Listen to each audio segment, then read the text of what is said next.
don't even know where to begin with this video.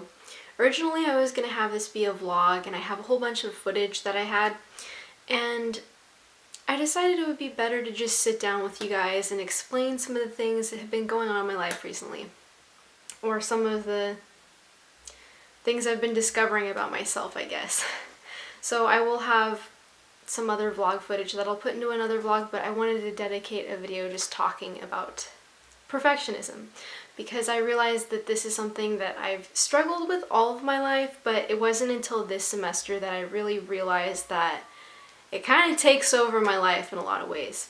So it all started with my philosophy of science class. I had a paper that was due last month, and I worked really hard on this paper. It was on logical positivism. I worked and I worked and I worked, turned my paper in, and I felt so defeated afterwards. Because even though I worked really hard on it, and in my heart of hearts I knew it was a decent paper, it wasn't good enough. It just, sometimes in my life it never feels good enough. I almost feel as if I have to be an Olympic athlete at everything I do.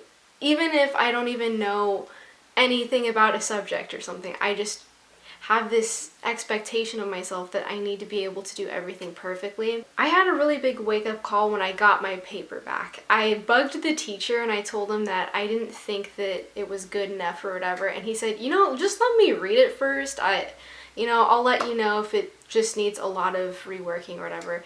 I got my paper back and I got a 97% on it. And originally I thought, oh well, maybe he gives everybody a really high score, and I realized that I did get a high score even compared to the rest of the class, which I don't know why I felt the need that I had to do that and prove to myself, oh well, I just thought maybe he was just handing good grades out like candy.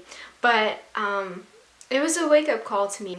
I had a little freaking breakdown over this paper that, in the end, does it really matter? Does it really matter?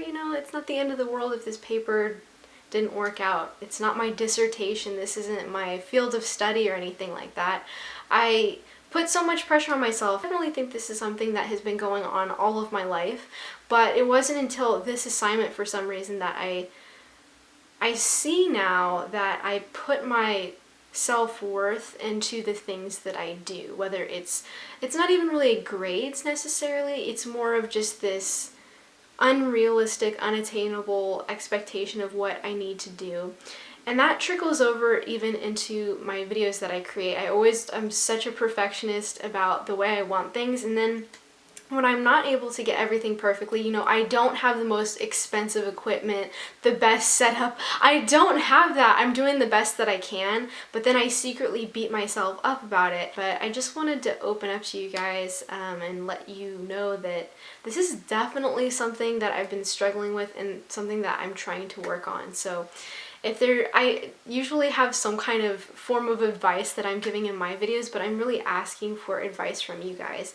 At least now I notice and I recognize that this is something that has been kind of plaguing my life. Funny enough, I recently interviewed a retired ballet dancer for my class, and he had a really interesting point that I wanted to share with you guys.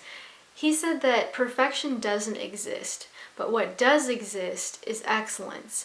And so every time you dance, every time you're practicing, and then when you finally get on stage, you are creating the illusion of perfection, but what you're seeing is excellence because it's all of the work that went into it to create that effect. And that really stood out to me and really resonates with me, so I wanted to share that with you guys. And yeah, I hope that you have had a wonderful Thanksgiving if you celebrated it with your family and friends and all that good stuff. I know that getting family together could always be an interesting time of the year, for better or for worse, so I hope that you had a good time if you did that. And yeah, if you have any advice for me, I would love to hear it, so let me know in the comments below. If you didn't catch my last video, I did a moth piece that I'm very excited about. I love this. This is another example of when I was just putting together a video that I worked really hard on, and then just by the time I uploaded it feeling defeated that I don't know why I felt that way. This is a great video. Don't listen to my negative self-talk. You could go and watch this and I would love for you to see it. So I'm going to go now. I do have other vlog footage that I'm going to use for another video, but I just wanted to sit down with you guys in this one and talk a little bit. So I hope that you enjoyed this. If you like these type of videos where I'm sharing stuff that's a little bit more personal, let me know. In my next sketchbook chat, I have a lot of exciting things that I wanted to share with you guys. I got to interview for my project, besides the ballet dancer, I got to also interview one of the founders of LinkedIn, which was so crazy and amazing, and I'd love to share that story with you guys. I love you guys so much. Take care and have a beautiful day. Mwah.